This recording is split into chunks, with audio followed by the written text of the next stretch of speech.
Hey guys, welcome to my channel. This is my channel Jai Maa Sheetla देवी। कैसे हैं आप सब?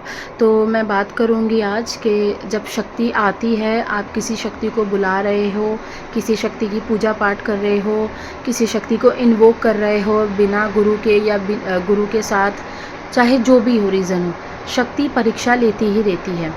अगर आप ऐसा सोच रहे होंगे कि नहीं, शक्ति परीक्षा ना ले और हमारा जो समय है अच्छे से कट जाए, अच्छे से हो जाए, तो ऐसा बिल्कुल नहीं होता है।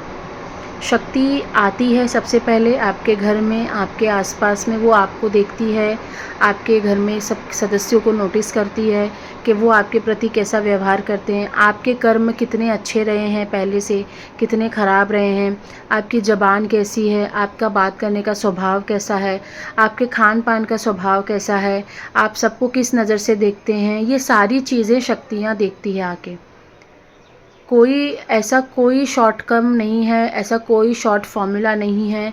आप कितने भी बड़े इंसान के पास चले जाओ, दरबार में चले जाओ, अगर आप कोई मंत्रों का जाप कर रहे हो या शक्ति आपके ऊपर आने वाली है या कुल देवी की कृपा है आपके ऊपर, तो 100% है, लिख के रख लो। शक्ति आएगी पहले तो परीक्षा लेगी ही लेगी। और परीक्षा लेते समय आप लोग क्या गलती करते हो? पूजा तो करते हो, सब कुछ करते हो, सब कुछ अपना मेंटेन करके भी चलते हैं बहुत लोग। फिर क्या करते हैं, सडनली वो उल्टी सीधी बातें करने लगते हैं अपनी ज़बान से। भगवान को कुछ बोल देना, शक्तियों के बारे में कुछ उल्टी सीधी बातें कर देना। तो ये गलती ना हो, क्योंकि अगर आप ऐसा करोगे तो शक्ति रुष्ट होकर वापस चली जाएगी और फिर आपको अनुभव भी होने कम हो जाएंगे, बंद हो जाएंगे। फिर उसके बाद आप भटकोगे यहाँ वहाँ, इस दरबार में, इस भगत के पास, उस भगत के पास। तो मेरे जितने भी वीडियोज़ हैं, आपको सबसे ज़्यादा मैं ये चीज़ बताती हूँ कि आपको क्या नहीं करना चाहिए। क्योंकि एक बार को जो चीज़ें करनी चाहिए वो आप डिले कर दोगे तो आपको नुकसान नहीं होगा। वो आप आज या कल सीख लोगे, या आपको सिखा दिया जाएगा, या देवता आपको बता देंगे। लेकिन जो चीज़ बिल्कुल नहीं करनी चाहिए, अगर वो आपने कर ली तो आप पूरी ज़िंदगी भटकोगे। तो इस पे बात करना बहुत ज़रूरी है। इस पे कोई जल्दी बात नहीं करता। परीक्षा लेते समय क्या संकेत आपको मिलेंगे वो मैं थोड़ा आपको हाईलाइट कर देती हूँ, ताकि अगर किसी के साथ चल रहा है ऐसा, ये सब हो रहा है, तो प्लीज़ थोड़ा सा शांत होकर के एक कोने में बैठ जाओ और अपनी पूजा पाठ को कंटिन्यू रखो। कुछ समय लगेगा, साल 2 साल में चीज़ें ऑटोमेटिकली ट्रैक पे आ जाती हैं। ठीक है। शक्ति सबसे पहले आएगी तो सबसे पहले आपको तरंग फील होगी, आपको बॉडी में ऊर्जा महसूस होती है, वाइब्रेशन महसूस होती है। आपको कोई बड़े बड़े दिन पे ना बॉडी में झटके भी लग सकते हैं, सोते समय भी झटका लगता है, खाते समय भी आपको वाइब्रेशन, जैसे एक जिस हाथ से खाना खा रहे हो उसी हाथ में वाइब्रेशंस भी होती है। ठीक है। तो समझ जाना कि आपकी पूजा पाठ एकदम अच्छी चल रही है और परीक्षा भी चालू हो गई है या चालू होने वाली है। अब जब परीक्षा शुरू होने वाली होती है तो सबसे पहला जो उसके बॉडी में चेंजेस आते हैं वो ये आते हैं कि वो सबसे डी अटैच हो जाता है। उसके लाइफ में कोई टेंशन नहीं चल रही है, सब कुछ बढ़िया चल रहा है, जॉब अच्छा चल रहा है, बच्चे हैं तो बच्चे अच्छे से खा पी रहे हैं, पढ़ रहे हैं, लिख रहे हैं, घर में शांति है, सुख शांति बनी हुई है। तो सबसे बड़ा चेंजेस उसको ये आता है कि यार, कल तक तो मैं इन लोगों के साथ बैठ के गप्पे मार रहा था, इधर उधर की बातें कर रहा था, चुगलियाँ कर रहा था, जो भी उसके शौक थे वो कर रहा था। अचानक से उसको अपने शौक छोड़ने का दिल करता है। उसको फ़ोन पे अगर 2-2 घंटे बैठा दो तो बैठ जाता था, लेकिन जैसे ही शक्ति परीक्षा लेने पे आती है उसका फ़ोन छूट जाता है। उसके टीवी जितने भी उसके सीरियल्स थे, एकदम छोटी-छोटी लेवल की बात बता रही हूँ, जो सिर्फ़ आप ही महसूस कर सकते हो। आपके जितने भी फेवरेट सीरियल्स थे, पिक्चर्स थी, थिएटर्स जाते थे, अपने कपड़ों को बहुत ज़्यादा मेंटेन करके रखते थे, अपने आप के ऊपर बहुत ज़्यादा मेंटेन करना अच्छा लगता था, अपने ऊपर बहुत ज़्यादा एक्सपेंसेस करते थे। तो अचानक से आप ये सारी चीज़ों से अलग हो जाओगे, अपनी ही चीज़ों से अलग हो जाओगे, लोगों से अलग हो जाओगे, विच इज़ नॉर्मल। वो तो मैंने बहुत बार बोल दिया है कि ये होता है। लेकिन आप अपनी ही चीज़ों से अलग हो जाओगे। आपको आप पहले बहुत अच्छे से रहते थे, आप मतलब बहुत ज़्यादा मेकअप करना पसंद रहता था लड़कियों को, लड़की अगर कोई है तो, या लड़का कोई है तो बहुत अच्छे से वो बाल ट्रिम कराएगा, शेविंग ट्रिम करेगा, सब कुछ करेगा। लेकिन अचानक से क्या होता है, वो अपने आप को एक कमरे में बंद कर लेता है, या अगर वो भीड़ में भी है तो अकेला ही है। भीड़ में दुनिया चल रही है लेकिन वो अपने आप को अकेला महसूस कर रहा है, और अंदर ही अंदर ना एक उसको ना चिड़चिड़ाहट लगेगी, एकदम ऐसा लगेगा कि ये क्या हो रहा है मेरे साथ। वो क्वेश्चंस करेगा अपने आप से कि मेरे साथ ये क्या हो रहा है, मैं पहले ऐसा नहीं था। फिर उसका सबसे पहले दिमाग में क्या बात आएगी मालूम है? उसको दिमाग में यही सब बात आएगी कि मैं ये पूजा कर रहा हूँ इसलिए तो नहीं हो रहा। सबसे पहले वो हर चीज़ को दोष देने पे बैठेगा, क्या? पूजा पाठ, कि मैं पूजा पाठ कर रहा हूँ, मैं मंत्र जाप कर रहा हूँ, क्या इसकी वजह से तो नहीं हो रहा? तो सबसे पहले आपकी जो परीक्षा चलती है आप उसको दोष देते हो, जिसको नहीं देना है। वही गलती करने जाते हो जो गलती नहीं करनी है। तो आप पूजा पाठ को दोष दोगे, उल्टी सीधी बातें करोगे, या अपने अंदर विचार पहले रखोगे बाद में बोलोगे, तो यहाँ तक आपका गुस्सा दबा रहता है। फिर धीरे धीरे आपका खान पान छूटने लगता है, खान पान कम होने लगता है, आपको स्ट्रेस लेवल बढ़ जाएगा, डिप्रेशन बढ़ जाएगा। ठीक है, एक तरीके से डिप्रेशन नहीं बोलेंगे, एक तरीके से एक आपके अंदर बहुत उथल पुथल हो रही है, इसकी वजह से आप थोड़ा सा अपने बारे में बहुत ज़्यादा सोचते हो। आपको इतना मतलब आपको, अगर आप सिटी में रह रहे हो तो आप गांव में जाके रहने लगोगे, या गांव में अगर घूमने जा रहे हो तो वहाँ का लोकेशन, वहाँ की हवा पानी आपको सूट करेगी, वहाँ पे अच्छा लगेगा क्योंकि वहाँ पे नेचर है। और शहर में आप रह रहे हो तो शहर की भागम दौड़ी और सुबह से शाम तक नौकरी रहना, नौकरी करना, वो सब चीज़ें अचानक से आपको पसंद नहीं आएगी। तो समझ जाना ये परीक्षा चल रही है आपकी। ठीक है, ये आपकी परीक्षा चल रही है।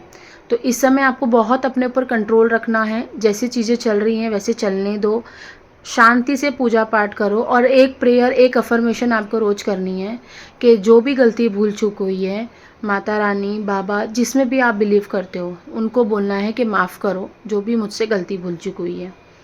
ये इसीलिए हो रहा है आपके साथ क्योंकि आपके पास्ट लाइफ के कर्मास जो है आगे आ रहे हैं, मतलब देवता आने के लिए वो कर्मा आपके आगे आ रहे हैं। तो कर्म जब तक आपके अच्छे नहीं होते तब तक शक्ति आपको प्राप्त नहीं होती। कहते हैं ना, सिद्धि और शक्ति में फ़र्क है। शक्ति आएगी, परीक्षा लेगी, परीक्षा में पास हो जाओगे, तब शक्ति वहाँ पे परमानेंट हो जाती है, सिद्धि बन जाती है। सिद्धि के बाद महासिद्धि भी होती है। ठीक है, उस पर कभी और बात करूँगी। सिद्धि के बाद महासिद्धि भी होती है। ठीक है, तो इसमें क्या होता है, परीक्षा चलते समय आपके घर वाले झगड़ा करेंगे कि आप पूजा पाठ मत करो, क्यों करते हो इतनी पूजा पाठ। दूसरी चीज़, आपके अंदर हमेशा शक जैसा व्यवहार हो जाएगा कि आप छोटी छोटी चीज़ को लेकर शक पैदा करने लगोगे। तीसरी चीज़, आप अपने आप से डीअटैच हो जाओगे, जैसा मैंने कहा आपको अपनी चीज़ें पसंद नहीं आएगी। चौथी चीज़, आपको अपने ही बच्चे अच्छे नहीं लगेंगे, अपने ही बच्चे अच्छे नहीं लगेंगे, आपके रिश्तेदार भी अच्छे नहीं लगेंगे आपको, जिसके साथ आप बैठ के बातें करते थे। पांचवी चीज़ है कि आपकी अगर परीक्षा चल रही है तो आपकी जो फेवरेट चीज़ है, जैसे मान लो आपको मीठा खाना बहुत पसंद था, तो अचानक से मीठा छूट जाएगा। आपको पिज़्ज़ा खाना पसंद था, छूट जाएगा। बाकी सब चीज़ें खा रहे हैं, फिर वो छूट जाएगा, क्योंकि कहीं ना कहीं शक्ति आपको बता रही है कि आपको अभी इस पृथ्वी पे रहना है और हेल्दी रहना है, हेल्दी तरीके से जीवन व्यतीत करना है, जिसके वजह से जो आपकी हैबिट है वो छुड़वा रही है, क्योंकि वो अच्छी नहीं है। आपकी परीक्षा चलेगी तो आप ना फल फ्रूट पे आ जाओगे, बहुत कम खाओगे, और खाओगे तो सात्विक खाओगे, अच्छा खाओगे, और अंदर से, और जैसे ही आपका फूड चेंज होगा अंदर से आपकी कुंडलिनी शक्ति मजबूत हो जाती है। आपकी जो कुंडली शक्ति है वो तुरंत आपके चक्रों को भेदना शुरू करती है, बहुत पावरफुल हो जाती है ये। अमावस्या पे, पूर्णिमा पे आप उसको महसूस भी कर सकते हो अगर आप ध्यान करोगे तो उस समय। तो ये चीज़ें होती हैं। परीक्षा ख़त्म होने में समय लगेगा। अब आप ये पूछोगे या आपके मन में ये चलेगा वीडियो देखने के बाद कि परीक्षा कब तक चलेगी। परीक्षा 4 साल 5 साल कभी भी चल सकती है, कभी भी चल सकती है, कितने टाइम तक चल सकती है। जो एकदम टफ़ वाली परीक्षा होती है वो कम से कम 2 से ढाई साल चलती है, बहुत ज़्यादा खतरनाक वाली, जिसमें आप रोड पर भी आ सकते हो। अगर आपका बंगला है तो आप रोड पर आ सकते हो, आपका बहुत अच्छे अच्छे गाड़ी हैं, 4 व्हीलर्स है तो वो आप साइकिल पे भी आ सकते हो। सारी चीज़ें बिकवा देती हैं परीक्षा होते समय। तो ये चीज़ें क्यों होती है, क्योंकि आपने कर्मा बहुत ख़राब कर रखे थे पहले। और ये इसीलिए भी होता है क्योंकि देवी देखना चाहती है कि तुझे मैं चाहिए कि तुझे ये सारी 3D की लाइफ चाहिए, मतलब ये मटेरियलिस्टिक लाइफ चाहिए, तो वो ये देखने आती है।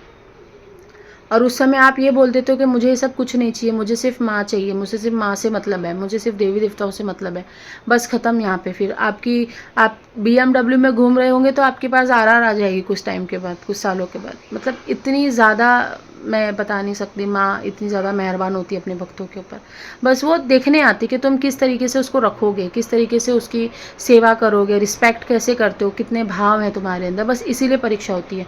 तो परीक्षा में देवी देवताओं को उल्टी सीधी बातें नहीं करनी है, देवी देवताओं को किसी को भी उल्टी सीधी बातें नहीं करनी है, चुगलियाँ नहीं करनी है, गलत काम करने से बचना है, उल्टा सीधा गाली गलौच नहीं करनी है, अपने कर्म खराब नहीं करने हैं, ब्रह्मचर्य का पालन नहीं बार बार तोड़ना है। अब क्योंकि ब्रह्मचर्य का पालन बहुत तोड़ोगे आपको ऐसा लगेगा, क्योंकि उस समय मूलाधार चक्र बहुत ज़्यादा डिस्टर्ब हो जाता है परीक्षा के टाइम पे, तो आप मूलाधार चक्र की वजह से आपका जो सेक्सुअल पावर है वो बढ़ जाती है इस टाइम पे, तो आप वो तोड़ दोगे, तो वो नहीं करना है बिल्कुल भी, ठीक है। इस टाइम पे लोग सेक्सुअल जो बोलते हैं ना एक्स्ट्रा मैरिटल अफेयर्स में आ जाते हैं सेक्सुअलिटी की वजह से, तो वो उस पर मेंटेन करना है, क्योंकि परीक्षा आपकी बहुत ज़्यादा नीचे तक होने वाली है। नीचे मतलब एकदम, मैं बता नहीं सकती, मैं कह रही हूँ ना, अगर आपके पास बंगला है तो आप रोड पर आ सकते हो, ऐसी परीक्षा होती है। तो कायम रहना है, डटे रहना है, अपने ऊपर भरोसा करके, अपने देवी देवताओं पे भरोसा करके डटे रहना है, अपना काम करते रहना, कोई गलत काम में नहीं फंसना है। ऐसा नहीं कि डिप्रेशन हो रहा है, अल्कोहल ले रहे हो, ड्रग्स ले रहे हो, है ना, रात रात भर बाहर घूम रहे हो, एक्स्ट्रा मैरिटल अफेयर्स कर रहे हो, बिल्कुल भी नहीं, क्योंकि केसेस आ रहे हैं मेरे पास। ऐसा करने से क्या होता है, देवी परमानेंट के लिए तुम्हारे पास से चली जाती हैं, फिर तुम्हारे पास नहीं आती है, फिर तुम्हारे जाने के बाद तुम्हारे बच्चे भी दर पीढ़ी पीढ़ी भड़कते रहते हैं, क्योंकि शक्ति बंधी हुई है, घर के अंदर शक्ति खुल नहीं रही है, किसी के ऊपर नहीं आ पा रही है, तो उसका दोष लगा रहता है, ठीक है। तो ध्यान दो यार, ये सब बहुत ज़्यादा मतलब इसको एकदम मजाक मत समझो, ये बहुत पावरफुल चीज़ है, पूरा घर पलट देंगे तुम्हारा। तो ध्यान देना है परीक्षा के टाइम पे, गलत चीज़ों से बचना है, शांति से अपना जीवन व्यतीत करना है, जो भी परीक्षा का टाइम है 2-4 साल का निकालना है, उसके बाद अपने समय आने का वेट करना है, ठीक है। टिल देन बाय, नमस्ते।